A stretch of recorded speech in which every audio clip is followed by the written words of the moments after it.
Buenos días, mis hermanos, que el Señor les bendiga. Qué bueno que están aquí en la casa del Señor.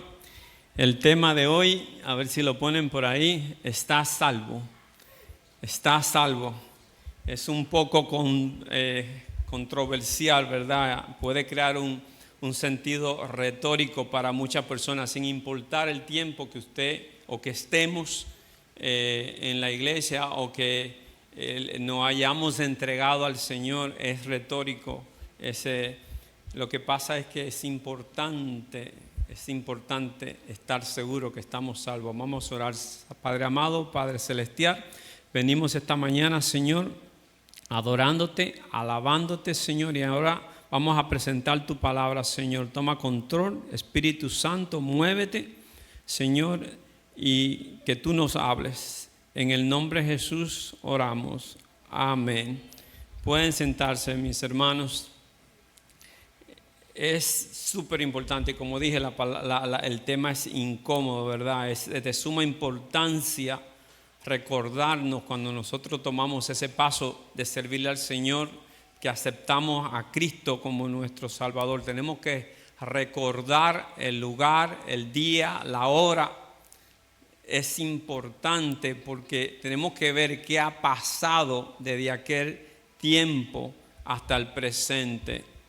En lo personal yo documenté todo lo que me pasó a mí y quizá ustedes van a decir, ok, porque te pasó eso, pero sucede que yo en el febrero 22 de 1990, yo era marino y yo estuve viajando y 150 millas de la costa de Dubái, en el barco que yo iba, sufrió un accidente. El barco, yo estaba trabajando en un lugar y desde las 6 de la mañana, cuando iba pasando por un tanque, ese tanque olía a gasolina o combustible. Estábamos cargando combustible de avión. Entonces cuando iba pasando por ahí olía a gasolina, pero no tenía que oler a gasolina porque era un tanque de agua, era un tanque que balanceaba el peso. O sea, si había mucho peso allá, ellos llenaban ese tanque de agua. Yo llamé a mi jefe y le dije, mira, ese tanque que es de agua huele a combustible. Él pasó y dijo, es cierto. Llamó al capitán, que era el rango más alto, y al rango segundo en mando. Y ellos también dijeron, es cierto, ese tanque algo está malo ahí. Entonces mandaron a vaciar el tanque para que nosotros entráramos al tanque, descubriéramos el problema y lo reparáramos. La temperatura encubierta en el piso daba 110 grados, estaba bien caliente ese día. Eran las 10:30 de la mañana, eran las 10 de la mañana. A esa hora nosotros tomábamos un descanso y cuando teníamos que entrar a buscar eso, yo decía, yo tengo que hidratarme, me voy a ahogar allá adentro, esto está bien caliente.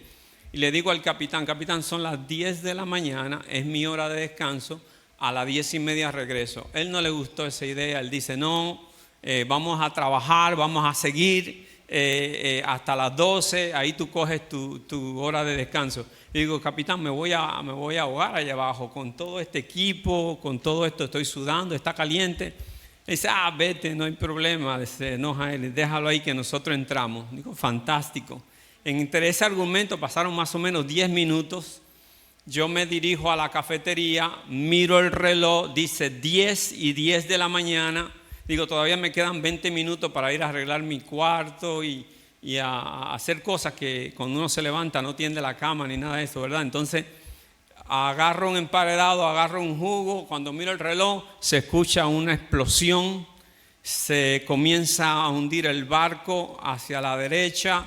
El bote salvavidas que estaba al lado de la cafetería fue volado por el fuego, suenan las alarmas. Yo comienzo a correr hasta mi cuarto, busco por mi jacket salvavidas, me voy a mi estación de emergencia, que era el bote salvavidas número 1. Como yo era el lifeboatman, el encargado de ese bote, comienzo a prepararlo, porque ese es mi trabajo. El bote lo tengo listo, de momento suena la alarma de abandonar el barco.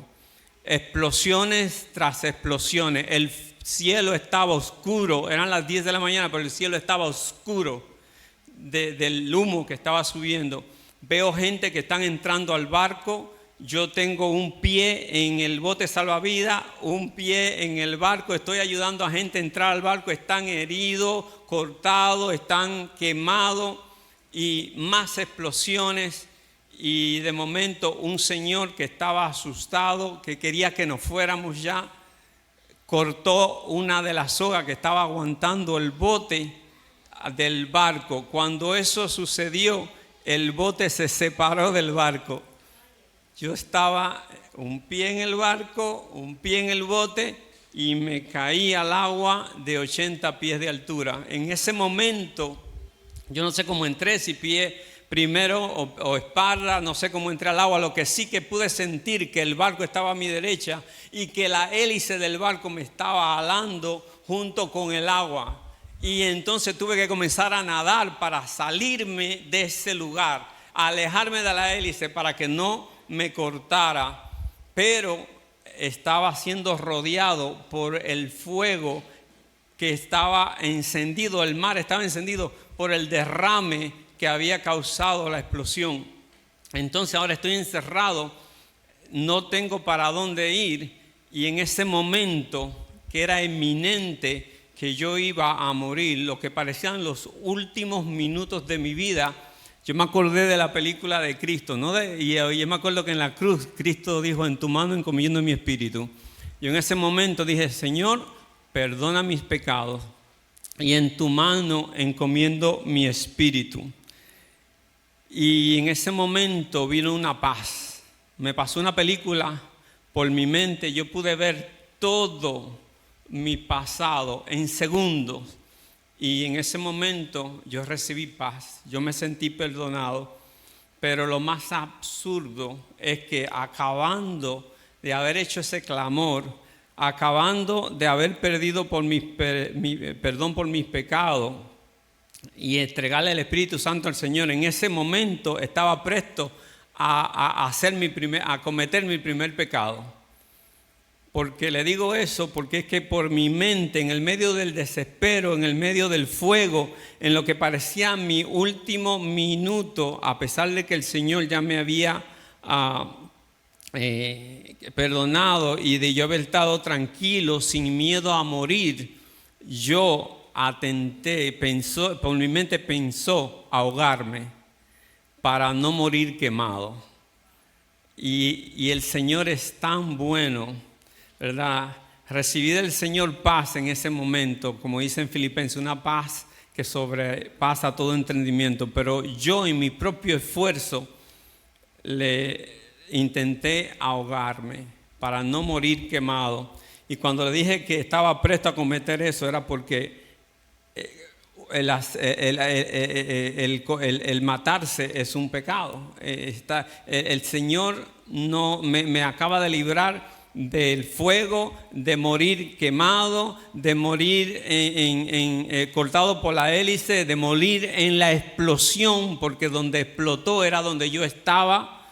Los señores que entraron murieron y me había perdonado, y en ese momento todavía yo iba a cometer un pecado que hoy yo no estuviera aquí, estuviera en el infierno, no estuviera aquí dándole hoy la honra y la gloria a Dios por haberme salvado. Pero ¿cuántos saben? El diablo es un mentiroso, ¿verdad? Es un mentiroso, le pone cosas a uno, no deja de perseguirlo hasta el último minuto, hasta el último segundo de su vida, pero Dios nunca llega tarde. Dios nunca llega tarde. Es como, gloria a Dios, es como que si Dios dice: te salvé, te perdoné y vas a acabar así. Vas a acabar así. Aquí tienes una prueba más. Y ese fuego se abrió, como dice la palabra, como dice la canción, para que yo pasara. Un poco de fuego para ese lado, fuego para el otro lado. Y yo pude nadar es salir de ese infierno, dos infiernos. Me salvó el Señor de ese infierno que me estaba rodeando y de irme al infierno donde hubiera acabado con el propósito que el Señor tenía de estar aquí en esta mañana predicando su palabra y hablando de las cosas de Él, ¿verdad? El Señor no quería que estuviéramos aquí, el diablo no queríamos que estuviéramos aquí, ¿verdad? Si alguna vez usted ha pasado por eso, por ese sentir de asesinarse, de suicidarse, le digo que eso no es de Dios. Eso fue un desespero, pero a veces la gente se desespera y no escuche las cosas del diablo, no escuche la mente, pídale. Yo clamé al Señor y Él escuchó mi clamor. Si usted tiene esa situación, clámele al Señor, busque ayuda. Eso no es del diablo, eso no es de Dios, eso es del diablo, ¿verdad? No escuche las cosas que el diablo le dice, ¿verdad? Cuando el Señor abrió eso, yo pude salir y recibí paz. Yo estuve en el agua hasta las 3:15 de la tarde, hasta que me rescataron. Desde las 10 de la mañana yo recibí paz. Puede ser que usted haya escuchado esa historia una y otra vez, y yo tengo que recordarme una y otra vez, a pesar de que yo era enemigo, yo era un pecador, yo era una persona, un desobediente, un deprimido. A pesar de haberme sentido que yo no valía nada en mi vida, Dios escuchó mi clamor. Y es importante que yo recuerde ese día, que recuerde la hora, que recuerde el lugar de donde Él me sacó, porque el olvidarlo y el no darle a Él la honra y la gloria, el no hablarle a otros de mi experiencia, sería ser mal agradecido con Dios, sería no amar, no valorar lo que Él hizo en mí. Hablarles a otros de este testimonio, de lo que el Señor hizo, me recuerda de donde Él me sacó, me recuerda que Él me ama y que Él, para cada uno de nosotros, para mí, para todos, Él quiere que nosotros, dice, tanto amó a Dios al mundo, que dio su único hijo para que nosotros tengamos vida eterna, ¿verdad? Para que aquel que en Él crea tenga vida eterna. Quizá usted no tuvo que pasar por un problema, por un lugar por donde yo pasé, no tuvo que ser zarandeado para que Dios le llamara su atención. Tal vez su encuentro con Jesús no fue de esta manera, fue en la tranquilidad de su cama, quizá fue en un hospital, quizá fue en el servicio, o quizá tuvo el privilegio, cuando se encontró con el Señor, tuvo el privilegio de crecer en un hogar cristiano donde sus padres lo traían a la iglesia. Cada uno de nosotros tiene una experiencia diferente, aunque dice la Biblia, aunque dice la gente que al que más debe y ese le perdonan, más vale, ¿verdad? Más entiende, ¿verdad? A los que han tenido el privilegio de crecer en un hogar cristiano, yo le digo, Dios no tiene ni sobrino ni tiene nieto. Usted tiene que tomar su propia decisión, usted tiene que dar su propio paso, ¿verdad? Pero si tú le has servido al Señor desde tu niñez, no crea que no tienes un testimonio. ¿Sí? Dice, bienaventurado el joven que no se ha sentado en sillas de encarnizadores, ¿verdad? ¿Por qué? Porque tú tienes un testimonio quizás más poderoso que el que nosotros tenemos. Es posible que cuando escuche este testimonio usted diga que no tiene testimonio. No sé si quienes estuvieron en Hoboken hace 1 o 2 semanas. Allá hubieron 4 o 5 testimonios. Sujei, Aníbal, Nathan, el hijo del pastor Carlos, Lidia me sacó lágrimas a mí, el pastor Carlos, 5 poderosos testimonio. Cada uno de ellos testificó cómo Dios los sacó de un lugar, así como me sacó a mí. Cada uno le da a Dios la honra y la gloria. Cada uno demuestra que hubo un cambio en su vida.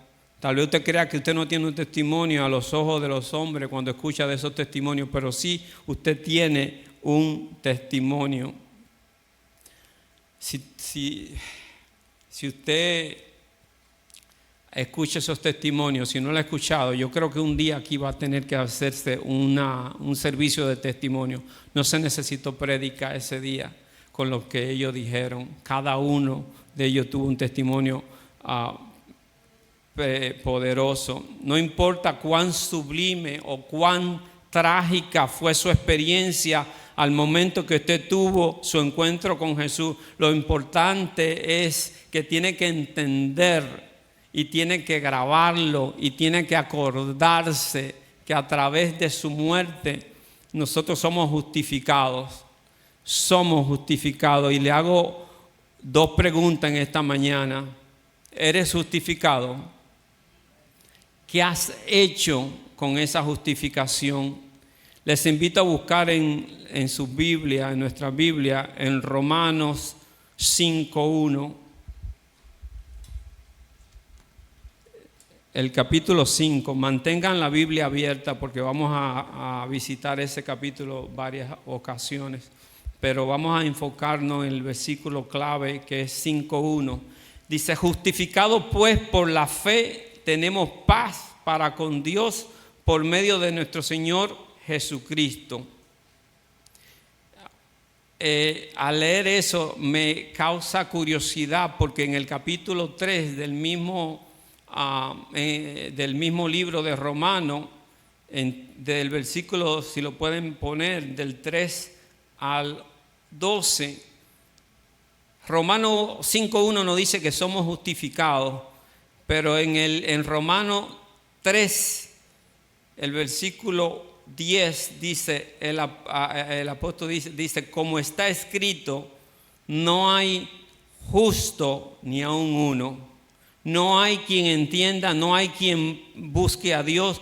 Todos se desviaron a una, se hicieron inútiles. No hay quien haga lo bueno, no hay ni siquiera uno.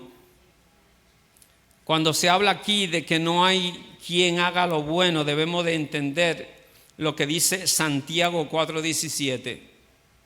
Al que sabe hacer lo bueno y no lo hace, le es pecado. Lo que quiere decir que todos pecamos, que no hay justo ni uno, ni un solo. Regreso a la primera pregunta. ¿Eres justificado?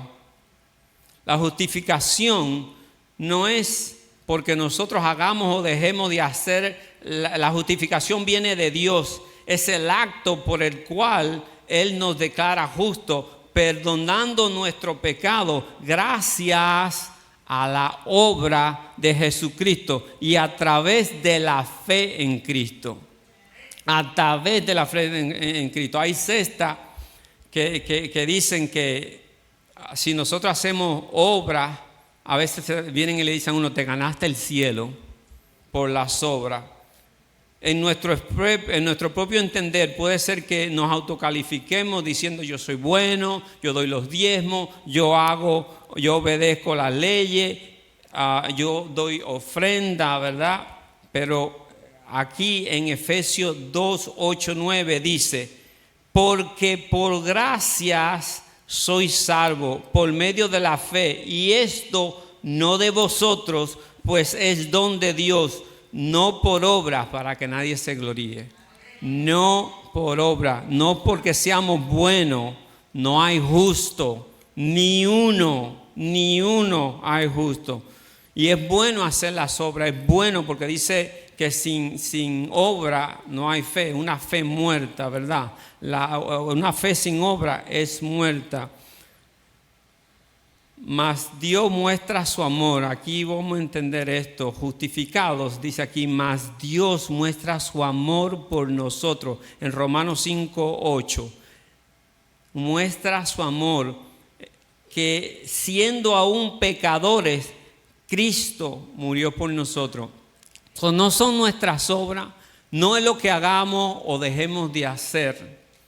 La respuesta a la pregunta que le hice, que si eres justificado, debe ser sí, soy justificado. No importa, aquí viene la controversia, no importa si no es salvo. Porque Cristo dice que murió por nosotros, aún siendo nosotros pecadores. Todavía no éramos salvos y Él murió por nosotros. ¿Se dan cuenta? Justificado. Le dije que al principio que este tema era controversial, ¿verdad? Y es posible que se haga, que hasta la pregunta sea necia. Decimos tener a Jesucristo en nuestros corazones. Tenemos que lo amamos. Pero ¿nos tiene Jesucristo a nosotros? ¿Tiene Él nuestra adoración? ¿Tiene Él nuestra obediencia? ¿Tiene Él nuestro corazón? Nosotros decimos que lo tenemos. Vuelvo al punto. ¿Eres salvo? ¿Estás salvo? Y quizá usted va a decir, ¿cómo es esto? ¿Cómo le acabo de decir que somos justificados? Y estando aquí sentado en esta mañana me hace esa pregunta. Sé que es necia. Le digo, las iglesias están llenas de gente justificada, pero no todos son salvos. Es controversial, ¿verdad? La muerte de Jesús en la cruz es la vía que Dios creó justificando a todos. Y como dice la palabra, y les repito en esta mañana, aún siendo pecadores, Cristo murió por nosotros. Lo que quiere decir es que el amor de Dios es incondicional. No hay nada que podamos hacer o dejemos de hacer para que Dios nos ama. Porque en su esencia Dios es amor. Pero ahí está la otra parte que nosotros sabemos repetir, que es que fuego consumidor. Gloria a Dios. Fuego consumidor. Lamentablemente hay iglesias que eso no lo predican y le venden a la gente una idea errónea. Al resultado se pasan la vida haciendo y deshaciendo, viviendo una vida falsa bajo una creencia que lo llevaría a la perdición. Estás salvo. No predican la salvación a través de Cristo. Por lo tanto, para llegar al lugar tenemos que hay un camino.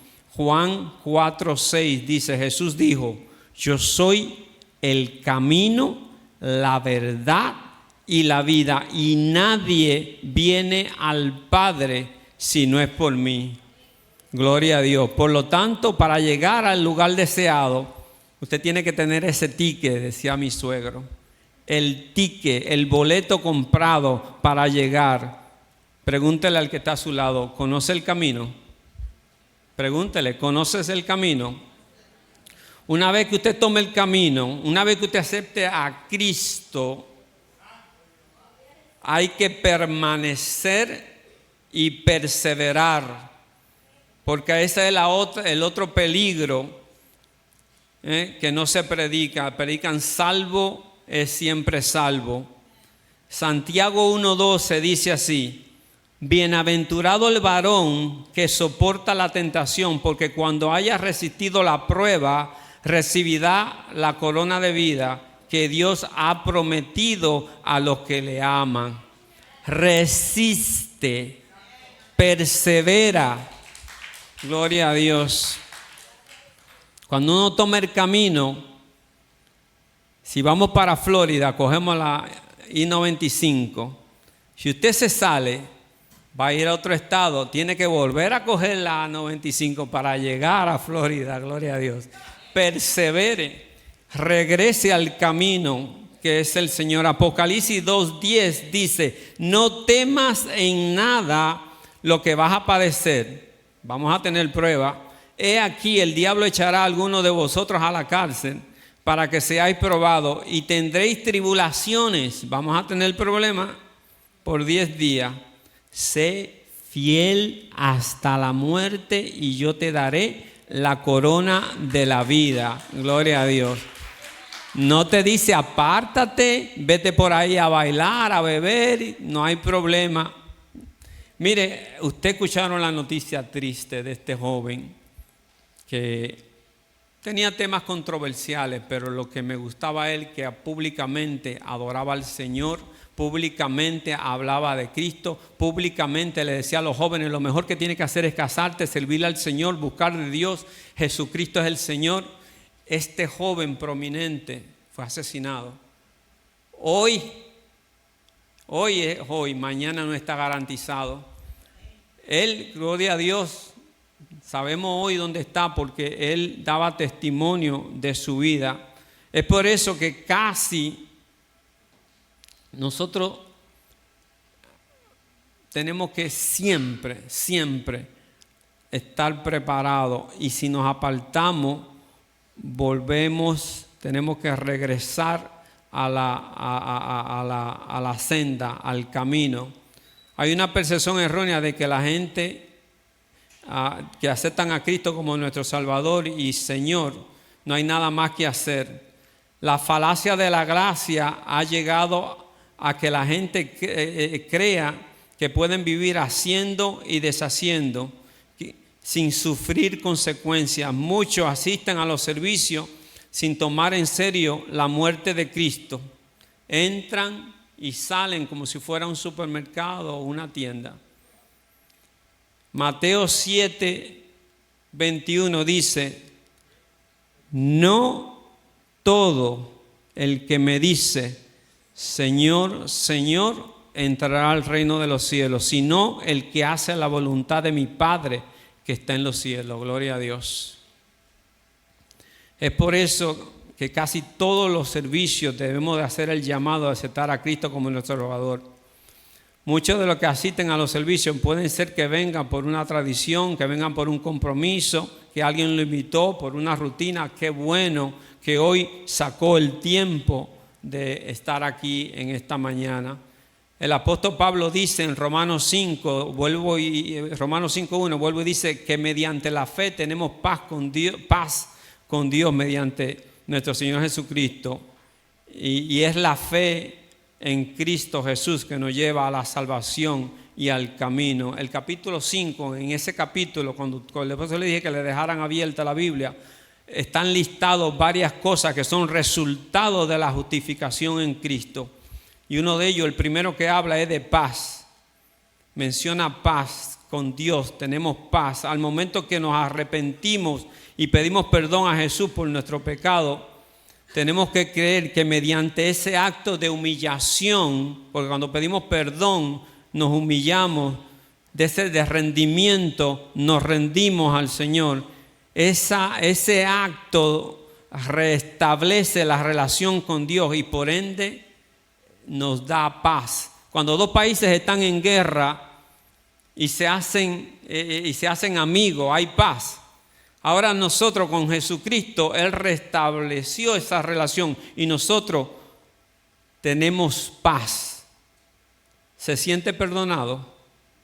Se siente perdonado cuando el Señor... Hay personas que piden perdón y vuelven otra vez y piden perdón y vuelven otra vez y piden perdón. Usted tiene que creer de la primera vez que usted lo hizo de corazón, que se humilló y que le trajo al Señor sus problemas, sus imperfecciones, y que usted se humilló. Usted le tiene que decir al Señor: y yo creo que tú me perdonaste. Reciba paz. En el medio de esa tormenta, en el medio de ese fuego, yo recibí paz. No me importaba morir. Yo tenía paz con el Señor. Y eso dice que recibimos paz. Usted tiene que creerle, ¿verdad?, al Señor. Algo que que se puede ver en las personas que testificaron en Hoboken es que ellos tenían paz. Yo puedo dar cuenta, si usted escucha, no le puedo decir de los testimonios porque tiene que escucharlo. Y usted ve a la persona hoy, uno le dice: wow, ese eras tú. Ese eras tú. Qué cambio el Señor ha hecho. Hubo un antes y un después en esas personas. Cuando usted tiene una deuda y esa deuda es pagada, por ejemplo, imagínese que usted deba una cantidad extraordinaria de dinero y que alguien pague su deuda. Y no importa, imagínese, 1 millón, 2 millones, 100 millones, trillones, usted lo deba, no la puede pagar. Así es que se tiene que sentir cuando Jesucristo le perdona sus pecados. Él pagó nuestras deudas en la cruz. Gloria a Dios. Siente paz en esta mañana. Algo que él menciona es firmeza en Romanos 5:2. Por quien también tenemos entrada por esta fe a esta gracia en la cual estamos firmes. Firmes. Cuando las pruebas llegan, cómo reaccionamos, deja saber si somos salvos o no. Es importante porque vamos a ser probados. Pablo nos dice que estemos firmes en la gracia de Dios. Santiago 1:12 dice que recitamos la prueba y recibiremos la corona de la vida. Eso lo leímos más adelante. En Mateo 7:24 Jesús habló de 2 personas que hicieron casas. Una la hizo en la arena, no tan firme, y el otro la hizo en la roca, sedimentada, firme. Dice que cuando vino la tormenta, la que estaba firme permaneció y la que estaba en la arena, ¡fua!, se la llevó el viento. Está firme. Lo que está firme regresa. Los que están firmes, cuando las tormentas vienen, regresan a la casa del Señor. Los que no están firmes se alejan, se van, porque no hay firmeza en la palabra, porque no se comprometieron con el Señor. Como dice 2 de Pedro 2:22, la palabra ofende, esto en la Biblia, dice: el perro vuelve al vómito y la puerca lavada comienza a revolcarse en el cieno, en el lodo. Si usted está limpio, está firme en las cosas del Señor, cuando venga la prueba, usted va a permanecer, usted va a estar firme. Pero si está titubeando, mucha gente lo que hacen, en vez de acercarse a Dios, se van al bar, se van a hacer las cosas que hacían antes. Regresan al vómito, regresan después de lavado, después de estar aquí sirviéndole al Señor, medio sirviéndole, porque si se va, no estaba firme. Entonces se va a enlodarse otra vez.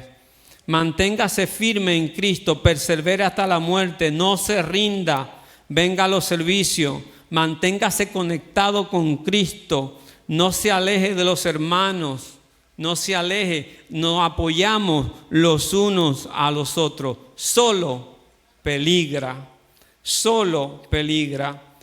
Romanos 5:4 en el mismo capítulo dice que nos regocijamos, nos gloriamos en las tribulaciones. En medio de la tormenta, de la tribulación, el cristiano glorifica a Dios en vez de alejarse, en vez de lamentarse por lo que está pasando. El cristiano convertido puede decir que el gozo del Señor es su fortaleza.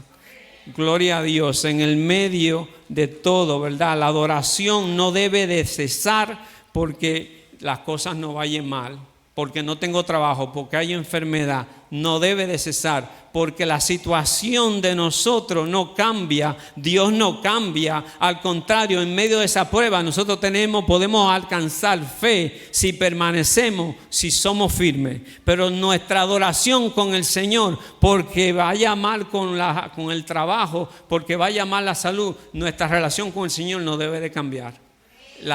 No debe de parar, gloria a Dios. Y lo último que habla aquí, que voy a hablar, es la paciencia. Ahí sí es verdad que está difícil, ¿verdad? La paciencia. Todos fallamos en esto. Queremos las cosas microondas. Le pedimos al Señor algo y es ahora. Abrimos los ojos y creen que como un genio ya está ahí todo hecho, ¿verdad? El Señor, en vez de consultar al Señor, damos pasos y después viene el Señor a arreglar los tollos que nosotros hacemos. A veces nosotros nos comparamos con el apóstol Pablo y decimos, con Pedro, con el apóstol Pedro. El apóstol Pedro es una persona que era iracundo, ¿verdad? Una persona que tenía un genio fuerte.